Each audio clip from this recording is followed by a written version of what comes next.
मुझसे एक शख्स ने पूछा कि ये बताएं कि वलीउल्लाह कौन होता है।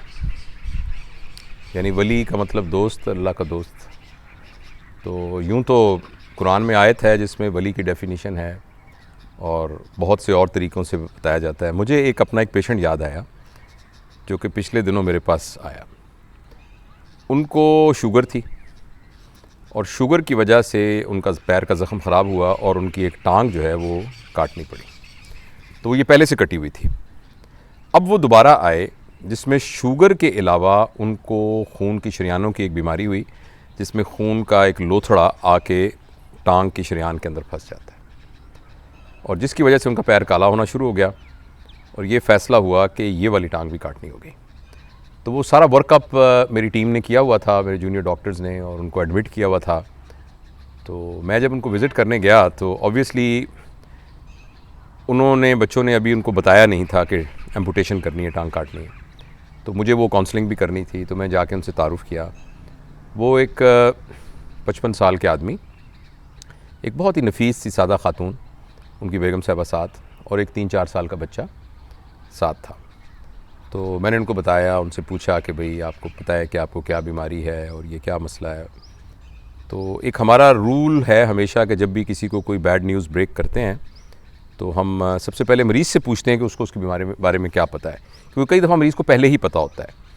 तो ये बात समझने में आसानी हो जाती है कि उसको क्या कहना है और किस अंदाज़ पे कहना है। तो जब मैंने उनसे कहा तो कहने लगा, डॉक्टर साहब मुझे पता है, मैं पहले भी गुज़र चुका हूँ उसमें से। मेरा दिल करता है मैं पंजाबी में बात करूँ, क्योंकि वो मुझसे पंजाबी में बात कर रहे थे तो शायद वो उस ज़बान के अंदर वो जो बातें उन्होंने मुझसे की वो ज़्यादा उसका अच्छा इजहार हो सकता है। तो मैंने कहने लगे कि इस लत्त दा तो मैंने पता है कि इहदा कट्टी गई है, तो इहदा भी मैंने पता है कि शुगर की वजह नाल गल गई है, नाले मैं हत्थ लाना है, मैंने पता है कि कित्थों तक ठंडी है, तो ये लत्त भी कट्टनी पैनी है। तो जिवें तुसीं मुनासिब समझदे हो ऑपरेशन कर दो मेरा, तो लत्त नूं कट दो। उन्होंने इतनी आसानी के साथ ये कहा। अच्छा, मैंने उनके साथ और रेपो बनने के लिए मैंने उनको पूछा कि आप क्या करते हैं, और वो कहते हैं बस डॉक्टर साहब मेरी चक्की है, 2 चक्कियाँ हैं मेरियाँ, तो वो चक्कियाँ मुलाजम काम कर दे। चक्की अगर आप नहीं समझते तो वो आटा पीसने वाली जो मशीन है उसे चक्की कहते हैं पंजाबी में। वो चक्कियाँ मेरियाँ है तो वो चक्कियाँ चलदियाँ ने। तो मेरा वड्डा पुत्र है वो सादा दिमाग का है। तो सादा दिमाग से उनसे मुराद ये थी कि वो थोड़ा मैंटली बहुत ज़्यादा एक्टिव नहीं है। तो वो हैगा कोई 22 साल का, तो सादा दिमाग का, उन्होंने पता नहीं लगता।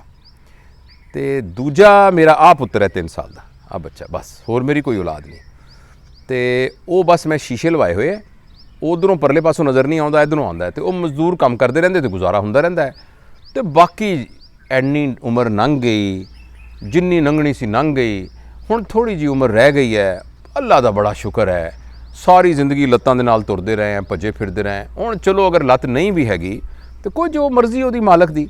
ये उन्होंने इतनी आसानी से कह दिया। मैं ये सोचता हूँ कि किसी की एक छोटी सी उंगली भी काटनी पड़े तो वो कितने मुश्किल से इजाज़त देगा। तो लेकिन वो इतने सहूलत के साथ उन्होंने ये कह दिया कि जो अल्लाह की मर्ज़ी, बस उन्होंने जो फैसला जो कर लिया भी लत्त नहीं होनी, तो कोई गल नहीं, फिर की कोई गल नहीं, बस ठीक है, इन्नी जिंदगी लत्तां दे नाल ही भजदे रहे हैं।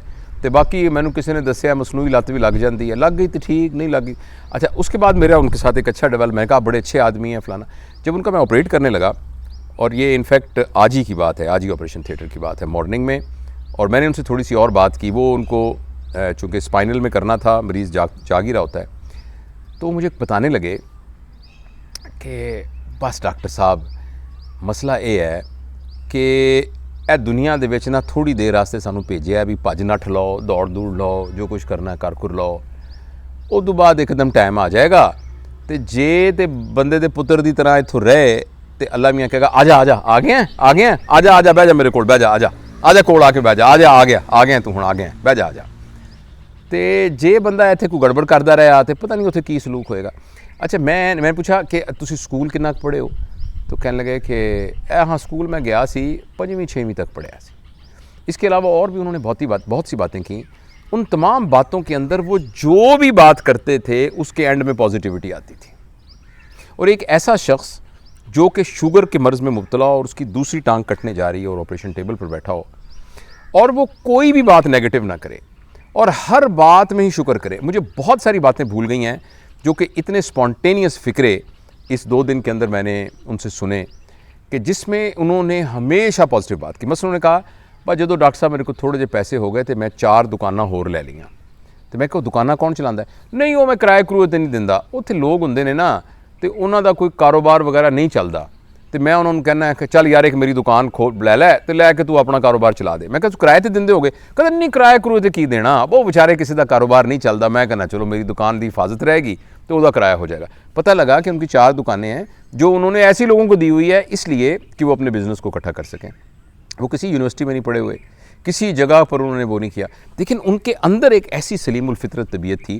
तो मैंने दिल में सोचा कि ये लोग हैं जो वलीउल्लाह है, ये लोग हैं जो ज़िंदगी को अपनी इन तमाम महरूमियों के बावजूद एक पॉजिटिव अप्रोच के साथ देख रहे हैं।